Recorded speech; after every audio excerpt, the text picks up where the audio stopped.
தூத்துக்குடி மாவட்டம் ஸ்ரீவைகுண்டம் வெள்ளப்பகுதியில் இருந்த ஹெலிகாப்டர் மூலம் மீட்கப்பட்ட கர்ப்பிணி பெண்ணுக்கு மதுரை அரசு ராஜாஜி மருத்துவமனையில் குழந்தை பிறந்துள்ளது. மேலும் விவரங்களை உங்களுடைய செய்தியாளர் ராஜ்குமார் வழங்கி கேட்கலாம். ராஜ்குமார், வணக்கம். விரிவான விவரங்களை பதிவு பண்ணலாம். வணக்கம். தூத்துக்குடி மாவட்டம் சிறுவைகுண்டம் பகுதியில் வெள்ள பகுதியில் சிக்கிய கர்ப்பிணி பெண் உட்பட 4 பேரை நேற்று ராணுவ ஹெலிகாப்டர் மூலம் மீட்கப்பட்டு மதுரை அரசு ராஜாஜி மருத்துவமனையில் சேர்க்கப்பட்டனர். இந்த நிலையில நிறைமாத கர்ப்பிணி பெண்ணான அனுசியா மயிலுக்கு இன்று அரசு ராஜாஜி மருத்துவமனையில ஆண் குழந்தை பிறந்துள்ளது.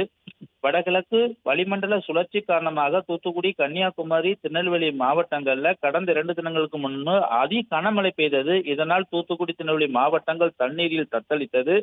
குடியிருப்பு பகுதிகளுள் வெள்ளம் சூழ்ந்ததால் அவர்கள் திக்குமுக்காடி அவர்கள் மொட்டை மாடியில் தஞ்சம் அடையக்கூடிய ஒரு சூழ்நிலை ஏற்பட்டது. இந்த நிலையில் சிறுவைகுண்டம் பகுதியில் வெள்ள பகுதியில் சிக்கிய அந்த கர்ப்பிணி பெண் உள்பட 4 பேர் அவர்கள் மொட்டை மாடியில் சிக்கினர். அதில் சிறுவைகுண்டம் பகுதியை சேர்ந்த பெருமாள், அவரது மனைவியான கர்ப்பிணி பெண் அனுசியா மயில், சேதுலட்சுமி அவரது அம்மா சேதுலட்சுமி, மகன் தாசோரன் ஆகிய 4 பேரும் அப்பகுதியில மொட்டை மாடியில் அவர் வீட்டு மொட்டை மாடியில் அவர்கள் தஞ்சம் அடைந்து ராணுவ ஹெலிகாப்டர் மீட்பு குழுவினர் வந்த அவர்களிடம் அவர்கள் உதவி கேட்டனர்.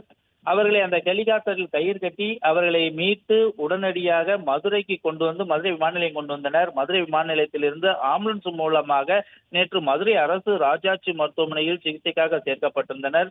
இதில் நிறைமாத கர்ப்பிணியான அனுசியா மயிலுக்கு இன்று ஒரு அழகான ஆண் குழந்தை பிறந்ததாக மருத்துவமனை வட்டாரங்கள் தெரிவித்துள்ளது.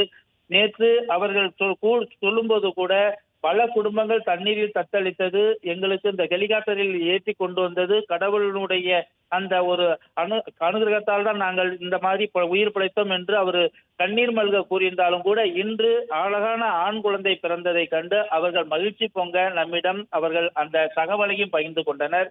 பல கிராமங்கள் தண்ணீரில் தத்தளித்திருக்கிறது. இது இந்த மீட்பு குழுவினரால் இந்த ஆண் குழந்தை பிறந்ததை கண்டு அந்த குடும்பமே மகிழ்ச்சி அடைந்துள்ளது. விவரங்களுக்கு நன்றி ராஜ்குமார்.